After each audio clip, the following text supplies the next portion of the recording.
Tengo la nariz tapada. ¿Vieron? ¿Alguien palpó los abdominales? Porque puede que cuando uno tiene un película de cosas muy bien, ¿ya? Pero se puede palpar que realmente tiene músculos respiratorios, inspiratorios, accesorios que van a necesitar para todas las patologías. ¿Qué es lo que hace el diafragma? Que el pique aumenta el diámetro torácico. Al aumentar el diámetro torácico disminuye la presión en la pleura y eso se traspasa por las vías aéreas hasta casi el exterior. Pero nosotros consideramos que la entrada donde están los dientes, ¿tienen dientes? Eso es presión cero. Por lo tanto, cada vez que baja el diafragma, la presión pleural es menor que cero. Y cada vez que estamos sin hacer nada, sin respirar nada, la presión adentro es cero, pero no es nada. ¿Ok? La presión pleural generalmente es negativa. ¿Por qué? Acuérdense de su clase anterior, porque la presión pleural generalmente es negativa. ¿Por qué los alveolos tienen elasticidad, tratan de tirar el aire hacia afuera mientras la caja torácica es rígida y por lo tanto la presión dentro de la pleura suele ser negativa, aunque el diafragma esté en reposo? Pero la presión dentro del alveolo es cero con respecto a la presión en la entrada bucal. ¿Ok? Y entonces tenemos dos presiones, una que está entre la presión de la boca y la presión del alveolo y otra de la presión de la boca y la presión de la pleura, que es la transpulmonar. ¿Ya? ¿Por qué es eso importante? Porque cada una de las presiones determina cómo se mueve el aire, el movimiento del aire. Eso es lo que nos ha permitido saber cómo está el pulmón, más que los volúmenes. Y les voy a explicar por qué. Primero les tengo que contar que en caso estático, lo mismo que les dije, 0,0 menos 5 la presión pleural. En la inspiración, la presión pleural se hace más negativa por aplanamiento del diafragma, con una presión alveolar que es negativa con respecto a la boca. Y si aquí en menos 1 sigue entrando aire hasta que se haga 0. Y si ustedes botan aire con un poco de ayuda de los músculos, la presión pleural se hace más positiva de forma negativa que estaba, y eso permite que la presión alveolar sea positiva y salga el aire por la boca. ¿Se acordaron de todo eso? ¿Sí? Ya. ¿Cuál es el resumen más rápido de las presiones? Porque a mí lo que me interesa es que las diferencias de presiones, o sea, la transpulmonar en la medida que ustedes están respirando, y empiecen a respirar. Porque el líquido tiene de las muebles, está tranquilo, pero la profesora es más chica y no sé qué, empiezan a hiperventilar, por lo tanto toman y botan aire más, mucho mayor. Se cansan. ¿Por qué se cansan? Porque se cansan. Porque usan musculatura. Pero ese flujo es lo que permitió saber cómo estaban los pulmones, y uno de los principales exámenes que ustedes van a usar, porque sigue siendo el principal, se demoraron como 400 años en saber que esto era importante, ¿no? Así que no lo tomen a juego. Es la pirometría, ¿ya? Y la pirometría lo que hace es lo mismo que estábamos haciendo. Tomen aire tranquilito, ahora tomen todo el aire que puedan, tomen todo el aire que pueda. ¿Sí? ¿Me suena a alguien? Bien, allá hay un asmático por ahí. Y eso es más o menos lo que muestra la pantalla, en general muestra algo así. Y ustedes lo que están viendo en realidad es que después de la madre, todo lo que puedan ver en el primer segundo, ven el volumen expiratorio forzado y después ven la capacidad vital forzada. ¿Por qué es tan importante esa F de forzado? Porque en la medida que ustedes boten el aire forzadamente, les va a salir menos aire para afuera. ¿Qué significa eso? Volumen respiratorio forzado en el primer segundo y capacidad vital forzada. ¿Sí? Ok. Este era el kilómetro antiguo, que era con un balde de agua y un balde por el otro lado, y registraban en un papel que estaba puesta la alrededor.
el tamaño, muy bien, la altura, centímetros es lo que se mide. ¿Qué más?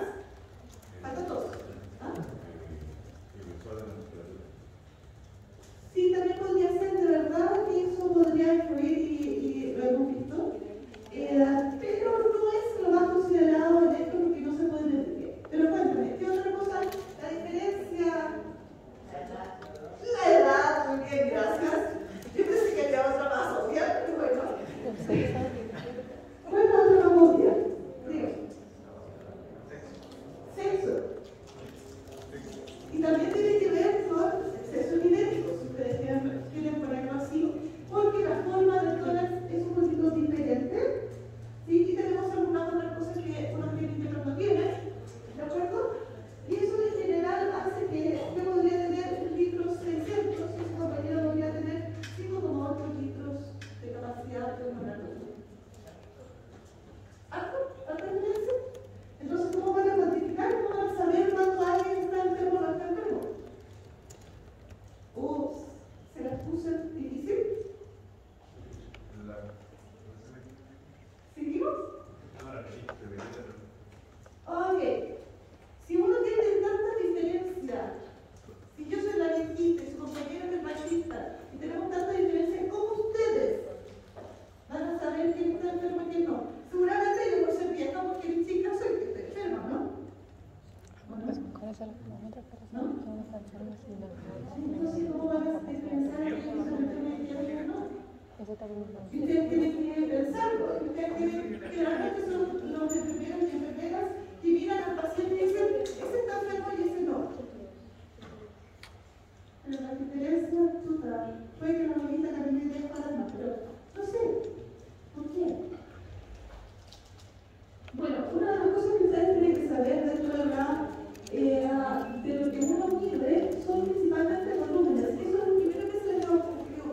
O sea, en la medida que hacen una memoria, tiene un volumen donde respira, por lo tanto, el volumen va a ser importante.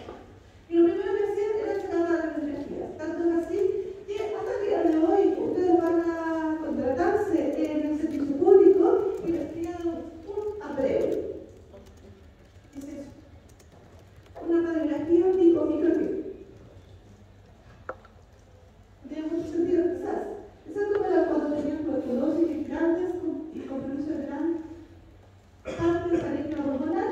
Y una de las cosas que ustedes tenían que saber principalmente era cuál es el volumen. Y en relación a la población general. ¿Y cuáles son los volúmenes más importantes? Bueno, la capacidad vital, que esa cantidad de volumen que ustedes mueven, que alrededor de 500 ml, cada vez que respiran, frente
compliance o distensibilidad, y que en la medida de que ustedes, el pulmón baja o el pulmón tiene mayor distensibilidad o se extiende más, las líneas elásticas se van alargando, pero también esta es una imagen del bronquio.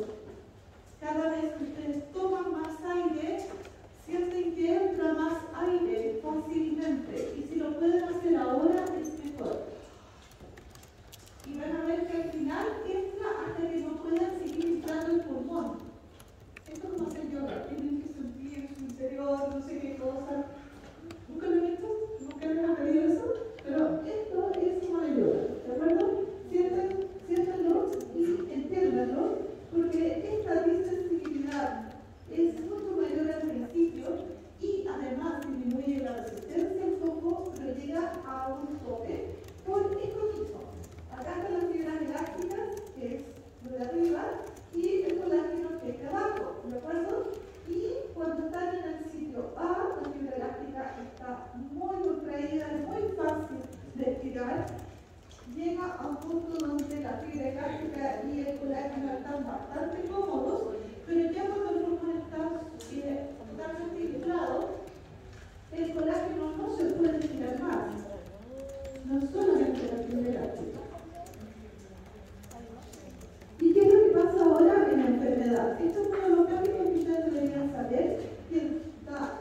En general sí, pero lo que nosotros estamos viendo en volúmenes pulmonares, en la respiración y a través de la spirometría, que los volúmenes pulmonares evaluados por diferentes casos que uno exhala, en general es el pulmón entero.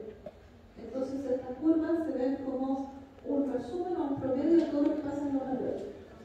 ¿Sí? Y de hecho, sí, hay lugares de mayor distancialidad, hay lugares de menor capacidad, ¿ya? Ahora, eso es súper importante en ventilación mecánica. ¿Por qué? Porque hay lugares que se pueden hiperinsular, hay lugares que no son capaces de distenderse y producir intercambio gaseoso. Y tú tienes que jugar con ambas puntas para lograr una buena ventilación. Vamos a seguir ahora por la vía aérea, vamos a empezar por algo muy simple. Tóquense el cuello. ¿Sí? Ok. Aprieten la tráquea. Traten de respirar. ¿A qué le suena? ¿Nunca han visto un roncador que tiene el cuello así como alejita y que ronca como desperta toda la casa? ¿Sí? ¿Y el que dice toda la casa, ese tipo itineral, cuando tú tienes una presión sobre la tráquea, es muy fácil que se produzca una obstrucción de la vía aérea extratorácica. ¿Sí? Y cuando la vía aérea superior, en realidad, llega hasta la división, hasta la división de los bronquios, pero existe la extratorácica y la intratorácica. Y la extratorácica está hasta el quinto cierto cartílago traqueal. ¿Cuál es su función? Ya que ponga buena temperatura, que filtre, que pase aire y ojalá no alimentos, pero sí en la parte de arriba, en la parte de abajo, del epiglo tiene hacia abajo no, y tiene supuestamente una línea defensiva antigérmenes y patógenos, pero eso es otra cosa que debemos saber.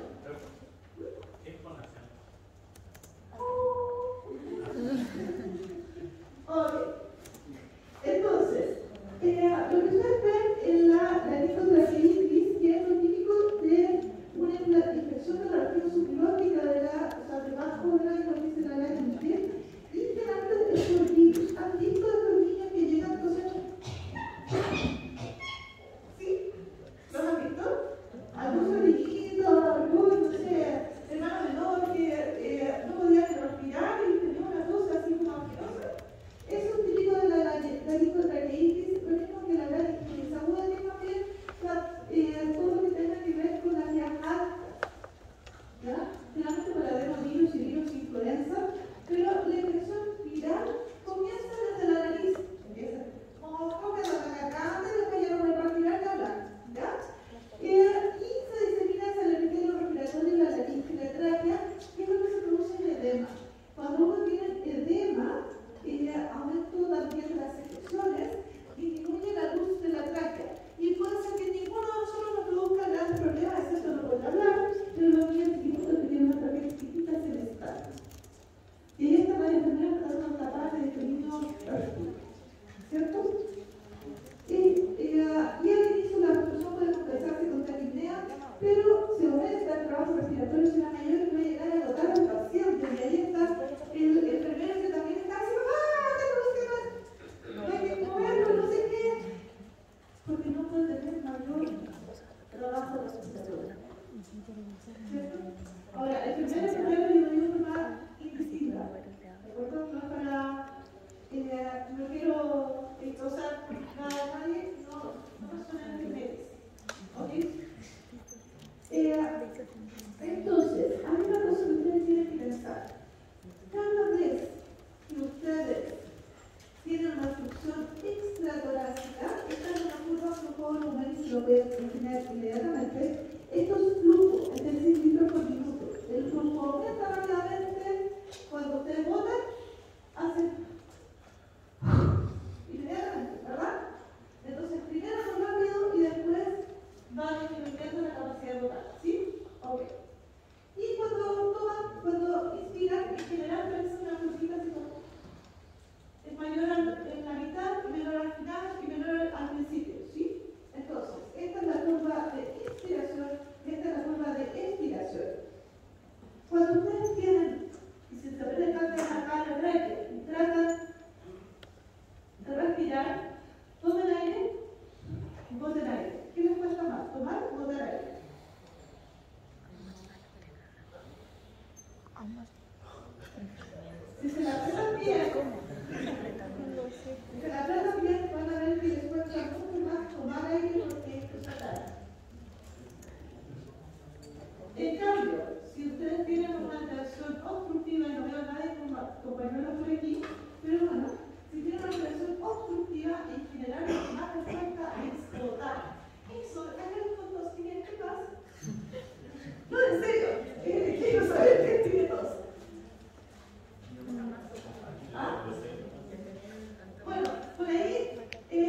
la obstrucción bronquial. ¿Sí? Pero no lo vamos a hacer. Si quieren después pueden pedirle que lo hagan. Entonces vamos a ir a la ventilación ventilatoria obstructiva. Lo mismo que les decía, cuando hay una obstrucción intratorácica. Dos patologías principales, que son las que están ahí. El sistema pulmonar, en realidad llamado ahora enfermedad pulmonar obstructiva crónica, y el asma. Cuando hablo de limitaciones respiratorias obstructivas, tienen que pensar en que puede ser central, que es lo que yo les decía, la característica, la es como más alta, ¿ya? Y periféricas, que la más periférica, más difícil de evidenciar.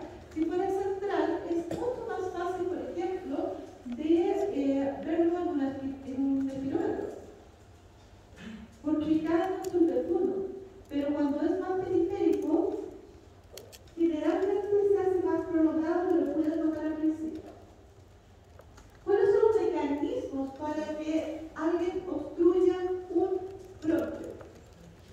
Súper fácil. Lo llena de algo, generalmente mucosidades, ¿ya? Intraluminales. También puede ser sangre, tumores u otros.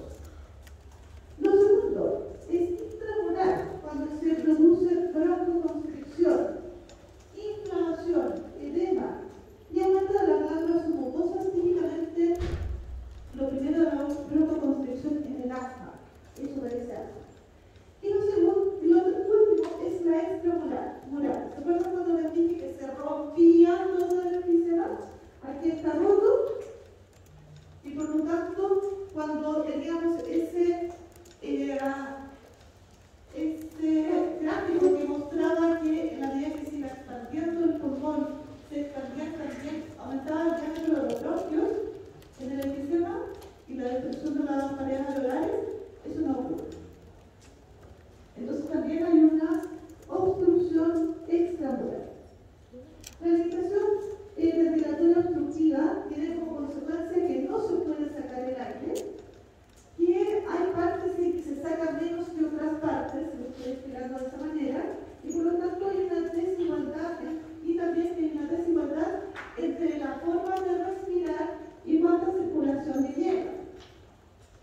Y eso lleva eventualmente a que no se puede producir un intercambio gaseoso o que incluso disminuye la llegada de oxígeno a los alveolos con una hipoventilación alveolar, que además, al no poder botar el fluido que produce a ello, se pueda sobredistender el pulmón y que cuando hay una disminución del oxígeno, se produce una vasoconstricción de aquellos vasos sanguíneos que producen toda esta red capilar alrededor de los alveolos y eso lleva a una hipertensión pulmonar. ¿Sí?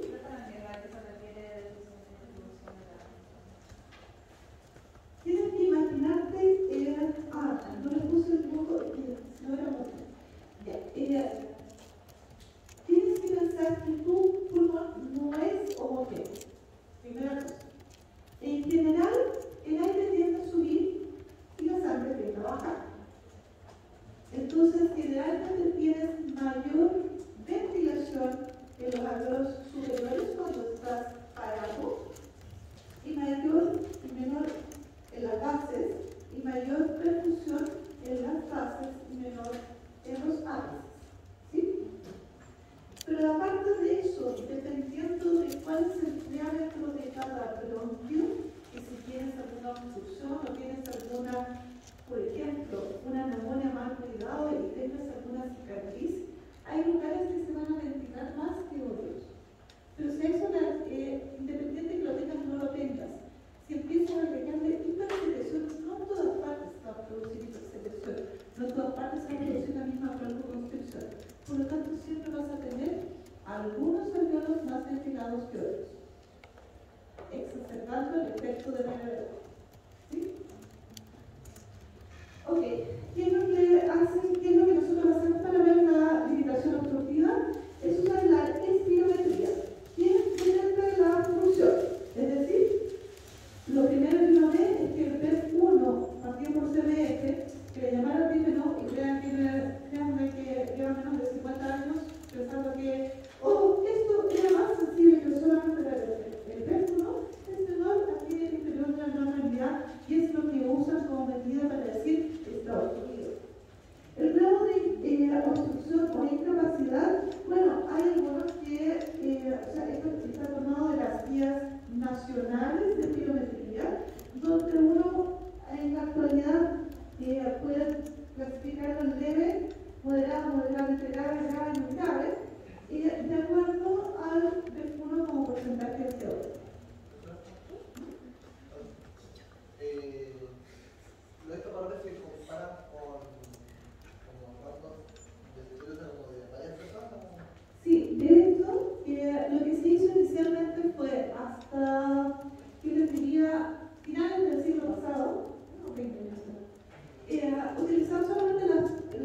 Pero ¿cómo de ver? Mantenga la identificación. Eso es un momento de volumen de reserva o el volumen residual, ¿ya? Y ese aumento de volumen residual que finalmente tiene el paciente crónico. ¿Ya? Esto es un volumen de y esto, tienes que contar, esto puede dar función hasta 50%.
padre, así que era el hombre más feliz que había en el mundo.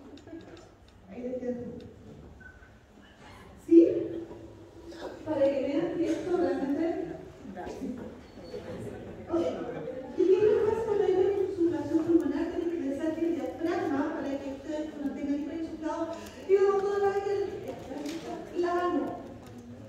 Por lo tanto, uno puede pedir al diafragma plano que disminuya la difusión en el tórax, cuando ya la disminuyó al máximo. Por lo tanto, la posibilidad de que estos pacientes respiren es casi minimando la ayuda del diafragma. Y cada vez que se contrae el diafragma, en vez de bajar, retrae las costillas.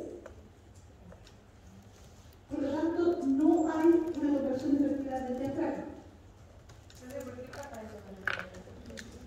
Porque cuando tienes un pulmón que ha disminuido su elasticidad, se atrapa aire. El pulmón es muy grande. Y el pulmón, por lo tanto, llena todo el tórax, no bota aire, mucho volumen, menos posibilidad de presión y empuja un poco el espacio nasal. ¿Sí? Acá lo que nos puede pasar es que el diafragma no puede bajar. ¿No puede bajar bajo? Mira, toma aire. Sí, tócate las costillas con todo el aire tomado y trata de respirar aire. ¿No sientes que la costilla se te hunde? Toca las costillas volantes, toma todo el aire, toca las costillas volantes y trata de respirar. No entiendo. Eso es lo que hace la práctica, nada más. Solo con la cantidad de abajo. ¿Ya? Ok, entonces, la posición de reposo del tórax en general es un individuo normal, o sea, la posición de reposo del pulmón y la posición de reposo del tórax, un individuo normal estaría acá. Quiero ir acá. El cerebro iría sin ningún problema. Pero en un paciente con eco, la presión transpulmonar es mucho mayor. Y puede movilizar pequeños volúmenes de aire. Porque está en una parte donde la distancia, donde la elasticidad es mucho menor, la disponibilidad, la capacidad de incorporar más aire en ese pulmón que hay insuflado es mucho menor. Entonces, cuando tienen el atrapamiento de aire, ustedes ven que este es el volumen corriente, el volumen final. Y este es el volumen de reserva inspiratoria. En la medida que más se baja el aire, menos es el volumen corriente y menos la reserva inspiratoria. O sea, háganlo correcto, porque esto era, estamos hablando hace 10, 15 años atrás, la mejor forma de tratar a estos pacientes era decirle al kinesiólogo que lo quisiera andar invisible. Ok, entonces, ¿cómo evoluciona la aeróbica? Ya, hay un riesgo, hay un daño, después empiezan con un poquito de tos, expectoración, baja la capacidad de botar aire en el primer segundo, y acá estamos a los 40 años, aproximadamente, y lo único que saben a los 40 años de los fumadores que van a desarrollar eco es que están más viejos y dejan de hacer ejercicio. Pero no dejan tú. Por lo tanto, sigue produciéndose daño y empieza la arritmia, o sea, la dificultad, como que se cansan más y están alrededor de los 50, que es más viejo. ¿Ustedes ya saben qué más? Y ya cuando llegan a la insuficiencia respiratoria, están alrededor de los 55 años. Y empiezan ya a presentar problemas importantes. Con aumento de la presión arterial de la arteria pulmonar alrededor de los 60. Con un cuerpo pulmonar, con edema. ¿Sí? Y un corazón pulmonar crónico ya a los 65, 70 años. ¿Cuál es la posibilidad de revertir esto? Nada. Un cuerpo pulmonar tiene que ver con ese corazón que tiene que confiar contra un aumento de la resistencia pulmonar. Por lo tanto, lo que se produce es una hipertrofia del ventículo derecho. Y se ve mucho más grande la cavidad y la pared. Generalmente asociado a la insuficiencia de la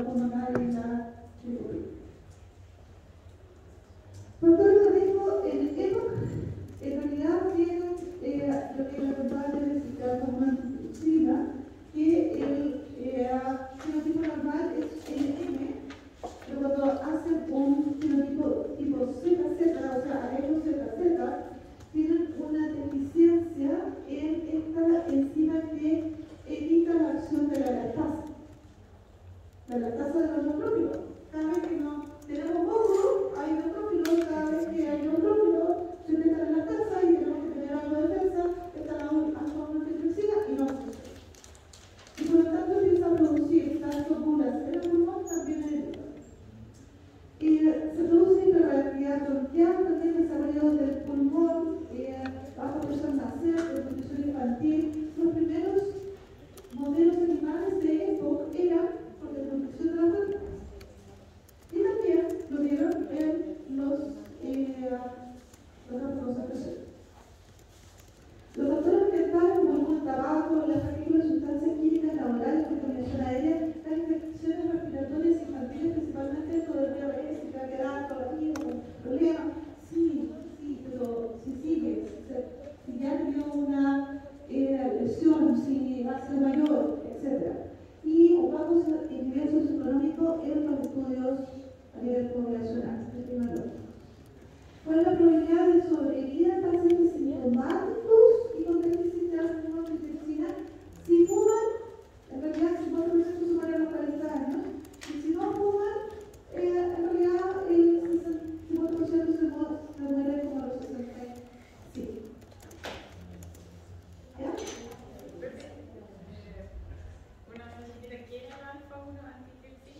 La alfa-1 antitripsina es una molécula que inhibe la acción de la lactasa y de otras proteasas que degradan el tejido, principalmente elástico, pero también podrían degradar colágeno y otros. ¿Sí? Hay una historia al respecto, les voy a pasar un par de diapositivas al respecto. Bueno, este es mi viejito. ¿Por qué? Porque esta es una persona normal. A los 75 años, ya, ok, no puede hacer la maratón completa, pero los 10 kilómetros sí, los 20 kilómetros, los 40 quizás no. Ya, hay algunos que lo salen así. ¿De acuerdo? ¿Por qué? Porque hay un cambio de una baja de alrededor de 30 medios por año. Porque los 25 años en adelante, que es como supuestamente tiene la mayor capacidad de llegar a tener su vida ahora. ¿Ya? Así que, a cuidarse. Y aquel que dejó a los 50 años de fumar está acá, y aquel que lo dejó a los 60 años, en realidad sigue la misma forma normal, pero va cayendo por la edad. Por lo tanto, ¿sirve dejar de fumar? Sí. El viejito que me mostró que la mano cigarrillo, lo sé. ¿Ya? ¿Cuál es la patología? Esto es súper antiguo, pero sigue siendo lo mismo. Bronquitis crónica, donde hay inflamación y cambios estructurales, el enfisema, que es esta ruptura de los alveolos normales, de las tabiques alveolares, que forman alveolos de mucho mayor diámetro. Y uno lo podría poner como alteración de las áreas pequeñas, con inflamación y fibrosis, hipersecreción mucosa y aumento de la resistencia a la aérea, y una destrucción del parénquima por pérdida de inserciones alveolares y disminución de la restricción elástica que produce lo que habíamos estado hablando de la limitación del flujo aéreo. Esto es lo mismo. Y me encanta mostrarlo porque en realidad aquí muestra toda la fisiopatología del EPOC. ¿Por qué? Porque es un proceso inflamatorio crónico. Aquí tienen las células inflamatorias y los folículos linfoides, que créanme que en el año 90 creían que no existía. Ahora saben que existen. Y que están aumentados los pacientes con EPOC. Tienen células, macrófagos, linfocitos, neutrófilos, fibrosis acá, con aumento del grosor de la pared, aumento de la secreción mucosa, aumento de las células que secretan mucus, y acá está la ruptura de los tabiques alveolares. Lo que hace que también la retracción elástica sobre los bronquios y la capacidad que tienen de aumentar su diámetro durante la respiración. Se supone que también tienen aumento de mediadores como leucotrienos, TNF-alfa, interleuquina 8 y la 5, que también es un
2 veces la cantidad del oxígeno, o los radicales libres, que estarían aumentando los SPC2 y las alteraciones vasculares, alteraciones de los fibroblastos y aumento de los mediadores inflamatorios.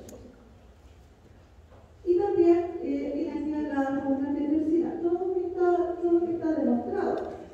Sin embargo, ¿qué es lo que hacen? Si la vino, bueno, vamos a hacer lo mismo, pero a través de los macrófagos, porque aumenta la resistencia a los esteroides, aumenta la resistencia reactiva del oxígeno, aumenta todas las células inflamatorias y aumenta la destrucción de las fibras elásticas, ya sea por disminución de la hormona o por activación de las metaloproteas. ¿Hay evidencia de todo eso? Sí, bueno, también hay evidencia de ratoncitos que tienen knockout de NRF2 que hacen eficiencia de forma espontánea. ¿Y por qué? Supuestamente porque tienen un mayor estrés oxidativo y que eso hace que los ratoncitos no puedan disminuir, o sea, no pueden responder de buena manera al daño pulmonar. Lo que yo les contaba de la hiperexploración pulmonar es la estática con el aumento pasivo del volumen pulmonar y la dinámica, que es el atrapamiento aéreo cuando uno estira de manera forzada. ¿Ok? ¿Por qué eso es importante? Porque cuando hay una limitación del flujo respiratorio por el aumento de la resistencia a la vía aérea, aumenta la demanda respiratoria, empiezan a respirar más rápido, disminuye el tiempo de expiración, por lo tanto, se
lungs are where the body draws in vital oxygen and exchanges it for carbon dioxide.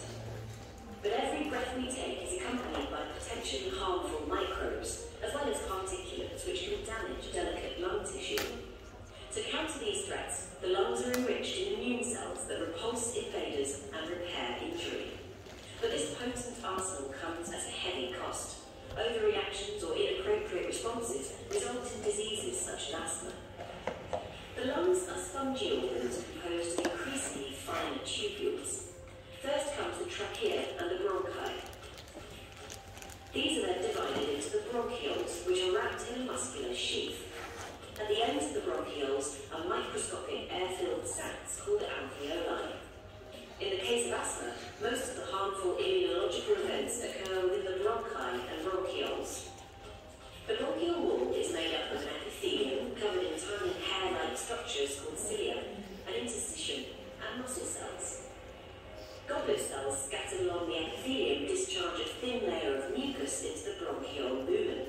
The mucus is continually swept back up through the lungs by the action of the cilia. This system is known as the mucus escalator and is important for removing inhaled particles trapped within the mucus. Embedded throughout the bronchial wall are immune cells such as dendritic cells which sample antigens from the lumen, mast cells which are packed with granules, tiny packages rich in histamine, and innate lymphoid cells, or ILCs. Individuals with asthma need to have been previously sensitized to a specific environmental antigen. The most common is found in the feces of house dust mites. But symptoms can also be worsened by respiratory virus infections, smoke, or pollutants. When inhaled antigens contact the epithelium, they trigger the release of two chemicals, IL-25 and TSLP, which stimulate nearby dendritic cells and innate lymphoid cells, those ILCs. The dendritic cells leave the epithelium for the lymph nodes, where they activate T cells and initiate an adaptive immune response. Antigen can also pass through the epithelium, especially in conjunction with damaging particles such as those found within tobacco smoke or diesel fumes. Some of this antigen can reach the mast cells housed in smooth muscle tissue. The mast cells of asthmatic individuals are unusual. They have more of an immune molecule called IgE stuck to their surface. The attached IgE then binds the relevant antigen, in this case from house dust mites, in a highly specific manner. When an antigen gets bound to IgE molecules, it signals the mast cell to degranulate and spill out the contents of the granules. The granules' innards then exert their effects on surrounding cells and tissues. In asthma, the granule contents cause smooth muscle contraction and mucosal edema, leading to narrowing of the bronchioles. Many anti-allergy drugs target this key process of degranulation. Back to those T cells in the lymph nodes. Once activated, T cells enter the interstitium and team up with ILCs to escalate the asthmatic response. They secrete chemical signals that recruit other immune cells, most critical of these being eosinophils. These cells play central roles in almost all allergic diseases. Eosinophils squeeze through the epithelium into the lumen and begin releasing their own inflammatory signals, including IL-5, IL-13, and platelet activating factor. Together, these act on goblet cells, causing them to ramp up production of mucus in a process known as goblet hyperplasia. By now, the victim is in the midst of an asthma attack. As the attack proceeds, more and more eosinophils are recruited into the lumen, and the mucus layer progressively thickens. The collective effects of smooth muscle contraction and mucus overproduction restrict airflow and result in the classic symptoms of asthma, including difficulty breathing, coughing, and wheezing.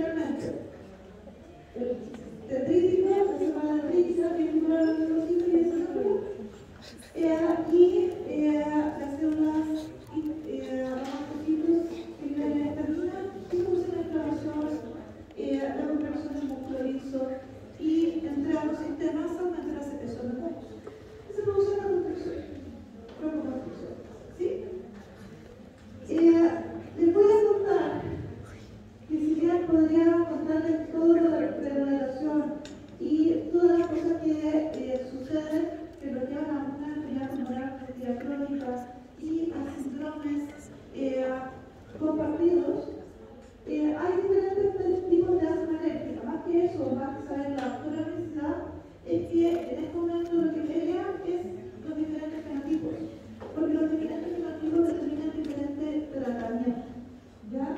Y dentro de esos, el último que se ha agregado es el asma con obesidad, ¿ok? Del cual no se sabe mucho. Y en serio, que se lo pregunté hace unos años atrás al que más sabía, dijo, no se sabe, ¿ok? Así que esa es la parte que ustedes van a ver el día de mañana. Y en cuanto a la clínica, ya lo pasamos un poco, que tienen todas dificultades respiratorias, sibilancias y síntomas que empeoran en la noche, generalmente que varían y que aumentan con los resfríos, el ejercicio, la exposición a alergenos y cada vez que cambia el tiempo hay risa o retratos como modo de trabajo o dolores intensos pueden ser una crisis más. Esto es muy probable. Y, lo único que les diría, esto es la norma de diagnóstico actual. Ustedes más probable es que se queden con los síntomas, ¿ya? Pero lo otro que se usa, es esta parte de acá, que en caso que uno tenga más, o sea, está justo en el límite, o tenga un patrón obstructivo y que en realidad no está seguro porque no responde al broncodilatador, utilizan algunas otras cosas como el feno, o sea, la metformina. Esto es lo nuevo, que es la versión respiratoria del óxido nítrico, que aumenta cuando hay más inflamación. Y ya lo otro que también se agregó posteriormente y que ve mucho mejor la respuesta de los glucocorticoides, que es lo que se da en la forma inhalatoria. Y cuando hay un asma muy agudo, también oral, es los leucocitos en el pulso. Estos son las mediciones del seno y los leucocitos. Ahora, con respecto a las limitaciones respiratorias restrictivas, les voy a hablar 5 minutos de esto y les voy a pasar hay una guía que me facilitó el doctor Jesús para que ustedes puedan leer, ¿de acuerdo? Y se los voy a subir. Pero hay cosas que tienen que saber, ¿ok? Primero es que toda limitación restrictiva significa que todos los volúmenes pulmonares que hablamos anteriormente están reducidos, ¿sí? Eso significa la capacidad residual funcional, incluso el volumen residual, ¿ok? ¿Cuáles son las causas? Son muchas, no es solamente fibrosis. Cada vez que a alguien le quitan un pedazo de pulmón, puede tener una alteración restrictiva, una motora restrictiva, una ELA que no puede ni respirar, restrictiva. Son parte de los neuromusculares. Terror pleural es restrictiva. Entonces, sí tienen más de una causa para no poder respirar. Lo típico que nosotros vemos son las intersticiales y la fibrosis pulmonar, de las cuales hay toda una clasificación que no les voy a pasar porque ni siquiera están puestos de acuerdo. ¿Ok? Si al época, si la historia del época lleva 100 años, la historia de las fibrosis pulmonares intersticiales lleva 20. Entonces aún me falta mucho para ponerse a acuerdo. La neumonía y la teleprasia también lo puede hacer. Y en general, usted tiene que saber que tiene una reducción de los volúmenes pulmonares, disminuye la distensibilidad torácica. La otra la aumentaba, esta la disminuye. Aumenta el trabajo respiratorio. ¿Por qué? Aprende la guata. Todos tratan de apretar la guata. Y tratan de respirar ahí, con la guata apretada. ¿Lo sienten? Ok. Eso significa que cada vez que ustedes tratan de respirar con la guata apretada, con una fibrosis pulmonar o algo que haga que disminuye el volumen del pulmón, aumenta el trabajo respiratorio. También se puede producir hiperpresión arterial pulmonar y hipoxia. Y tiene una alteración del intestino gaseoso con una alteración de la ventilación-perfusión, que vamos a ver los tipos posteriormente, y una disminución de la capacidad de difusión, que es lo más importante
gaseoso a nivel alveolar, no se produce. O si se produce, se tarda mucho, ¿ya? Y eso significa que si antes, en un segundo, que es lo que se demora el glóbulo rojo en pasar alrededor del alveolo, antes, en la tercera parte, el intercambio gaseoso se realizaba completamente. Ahora, en el segundo completo, se realiza el intercambio gaseoso, porque la membrana está mucho más gruesa, ¿sí? Si ustedes hacen ejercicio con fibrosis pulmonar, ¿qué pasaría? ¿Qué es lo que aumenta? Aumenta el flujo sanguíneo a través de los capilares alveolares, ¿cierto? Para que aumente el flujo sanguíneo significa que la velocidad de esos glóbulos rojos es mucho mayor y por lo tanto pasan alrededor del alveolo en menos de un segundo. Eso hace que sea imposible que tengan el tiempo suficiente para realizar un intercambio gaseoso apropiado con una saturación completa de la hemoglobina corpuscular, ¿cierto? Y por lo tanto, cada vez que esta persona con fibrosis pulmonar camina, y caminan hacia la puerta porque ya va saliendo, se ponen azules y se les pone azul la boca porque hacen hipoxemia. ¿Ya? ¿Qué es lo que? Esto es lo mismo que les había pasado anteriormente, que disminuye la distensibilidad. Hay mayor fibrosis y disminuye la distensibilidad. ¿Ok? ¿Y qué es lo que pasa? Con el ejercicio puede disminuir la presión parcial de oxígeno sin retener CO2 porque sigue respirando bastante más rápido, pero no hay posibilidad de intercambio gaseoso. Esta también tiene que ver con algo que suele suceder en Lota, que aún tenemos personas que trabajan en minas de carbón, ¿sí?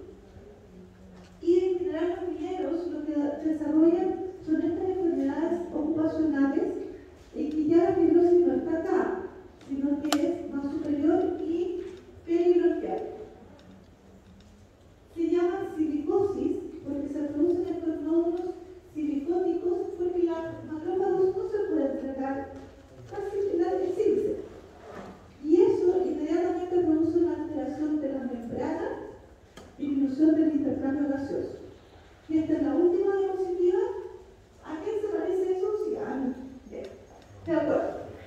Pero, bueno, esta está un poquito más cortita, ¿de acuerdo? ¿Qué es lo que hace la obesidad y con lo cual ustedes van a tener que lidiar el resto de su vida?